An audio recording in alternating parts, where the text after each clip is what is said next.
सेसा कुल क्लास में आप सभी का स्वागत है। मैं पप्पू सर। बहुत सारे बच्चे ने यह प्रश्न किए कि सर मेरा मैथ बहुत ही कमजोर है, अब क्या करें? तैयारी जो है उस तरह से नहीं हो पा रहा है। जब मैं मैथ बनाने जाता हूं वो बहुत भास्ट लगता है, अब करूं तो करूं क्या? देखिए, मैं जरूर आपको ये बताना चाहूंगा, निराश होने की आवश्यकता नहीं है।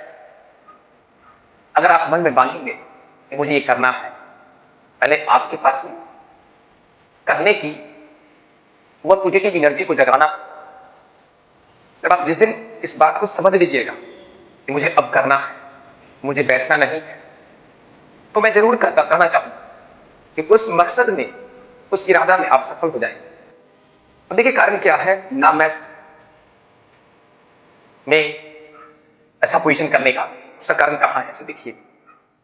जब आप जितने भी छात्र होंगे, कमी कहां है, कहां भूल होती है, अगर लोग उस भूल को अगर समझ ले, अगर उस वक्त में अगर वो सही से कवर कर ले, तो मैं विश्वास दिलाना चाहूंगा कि मैथ इतना हल्का है, शायद आप इसकी कल्पना नहीं कर सकते। लेकिन वास्तविक में इसका ठीक विपरीत है। बच्चे लोगों के पास होता है बहुत बड़ा फास्ट, वो कहते हैं। उसका कारण है, जब आप 7वां क्लास में पढ़ रहे थे, मैं बार बार इस चीज को मैं मैं कहता रहता हूं कि बच्चों, 7 class, 8 class, 9th, 10th, 11th और 12th, ये इतनी जो क्लास है ना, ये बच्चे के लिए सबसे गोल्डन क्लास है, एकदम भिविया, एकदम गोल्डन। आप मान लीजिए इस बात को, कोई भी ऐसा कंपटीशन एग्जाम नहीं है जहां क्लास 7 से लेकर के 12वीं तक नहीं क्वेश्चन पूछा जाता है। लेकिन होता क्या है, जब हम क्लास 7 में पढ़ते हैं तो वहां पे इतनी बड़ी भूल होती है। भूल होने का बहुत सारे कारण हो सकता है कि जब आप पढ़ाई करने गए होंगे, वहां आपको गाइडलाइंस सही से नहीं मिला, जिसके कारण से आप थोड़ा सा पिछड़ गए वहीं पर। अगर आपको गाइडलाइंस अगर वहां पर मिलते जाता और आपको उसके बारे में तर्क वितर्क का ज्ञान अगर दिया जाता और एक एक पॉइंट को सरल भाव से वहां पर रखा जाता, और आपका भी दायित्व बनता है कि आप वहां इतना अच्छा ढंग से अपने शिक्षक की बातों को शालीनता पूर्वक सुने और उस पर आप ईमानदारी से फोकस कीजिए।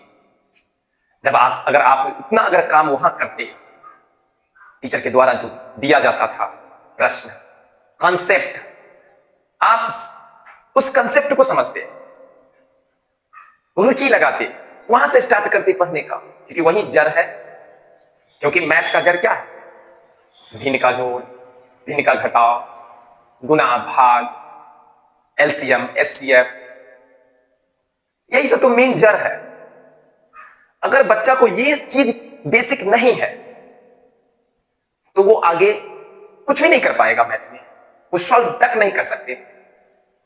नंबर 2, जब जिस क्लास आप 7 में रहते हैं, पढ़ रहे थे, वहां आपकी बचपना रही होगी, है ही शायद। उसी में अगर आपको वहां पर बचपन का भी ठीक है उसी वक्त में उसी तरीका से अगर उसमें डाला जाता, आप इंटरेस्ट लेके पढ़ते, तो मैथ घबराता नहीं। आज कलम उठाकर देखो, जितना भी क्वेश्चन है, क्या प्रतिशत 7 में नहीं थे, 8वीं में नहीं है? अनुपात 7 में नहीं है, 8वीं में नहीं है? देखिए गौर से उठा करके, एलसीएम, एचसीएफ क्या 7 में नहीं है, 8 में नहीं है, 9th में नहीं है, 10th में नहीं है? परिमेय संख्या, अपरिमेय संख्या, मतलब जितना भी आप देखिए सब 0 लेवल पे है, वही है। और वही क्लास सबसे मिस क्लास हुआ, जिसके कारण से मिस होने का बहुत तरीका हो सकता है। हम सिर्फ एक बच्चे पर नहीं दे सकते दोष, सिर्फ आप पर नहीं।